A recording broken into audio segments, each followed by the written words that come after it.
Bismillahirrahmanirrahim. Assalamualaikum warahmatullahi wabarakatuh. Baiklah teman-teman sekalian, perkenalkan nama saya Muhammad Rafli dengan NIM 2310100029.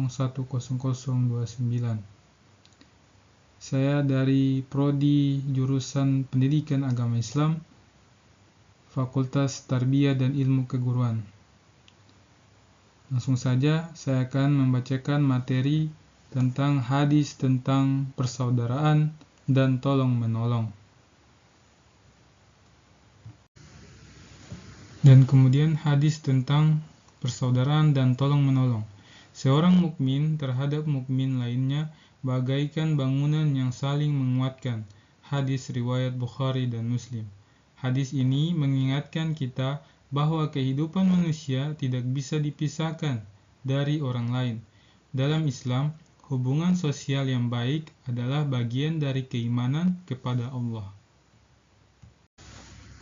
Dan setelah mempelajari hadis ini, peserta didik diharapkan mampu membaca dan menghafal hadis tentang persaudaraan dan tolong-menolong, menjelaskan makna yang terkandung dalam hadis tersebut, menunjukkan perilaku peduli, saling menolong, dan menghargai sesama di lingkungan sekolah maupun masyarakat. Kemudian teks hadisnya, La yu'minu ahadukum hatta yuhibbu li akhi ma yuhibbu li nafsi. Hadis riwayat Bukhari dan Muslim, yang artinya, tidak beriman seseorang di antara kalian sampai ia mencintai saudaranya sebagaimana ia mencintai dirinya sendiri. Kemudian makna hadisnya, iman yang sempurna bukan hanya diukur dari ibadah, tetapi juga dari hubungan baik dengan sesama.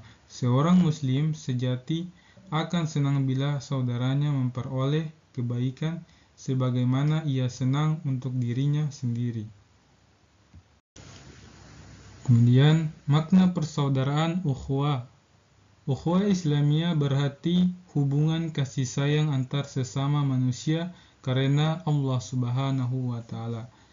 Dan berikut jenis-jenis ukhuwah dalam Islam. Yang pertama yaitu ukhuwah Islamiyah. Yang kedua ukhuwah basyariyah, dan yang ketiga ukhuwah wataniyah.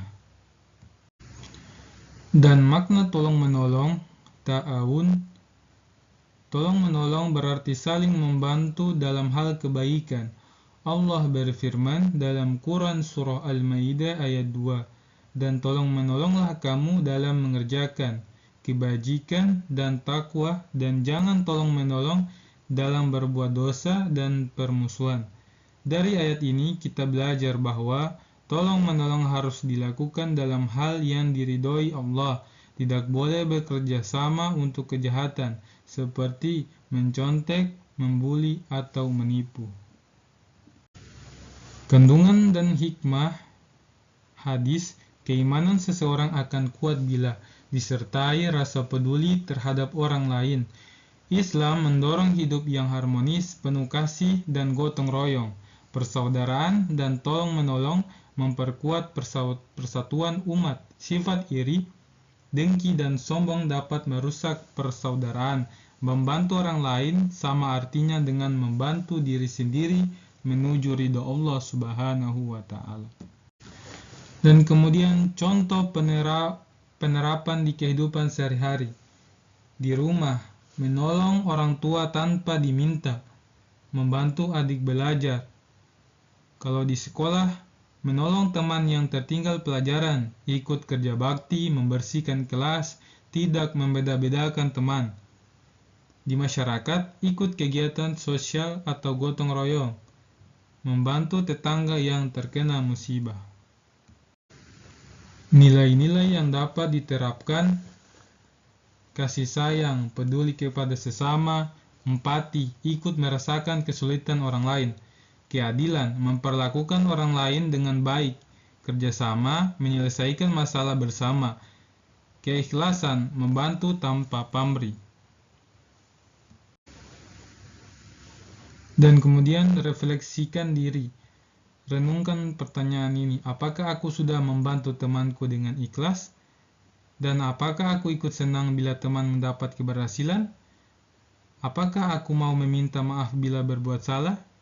Dan kemudian tulislah 3 contoh sikap tolong-menolong yang kamu lakukan minggu ini, lalu ceritakan manfaatnya bagi dirimu dan temanmu.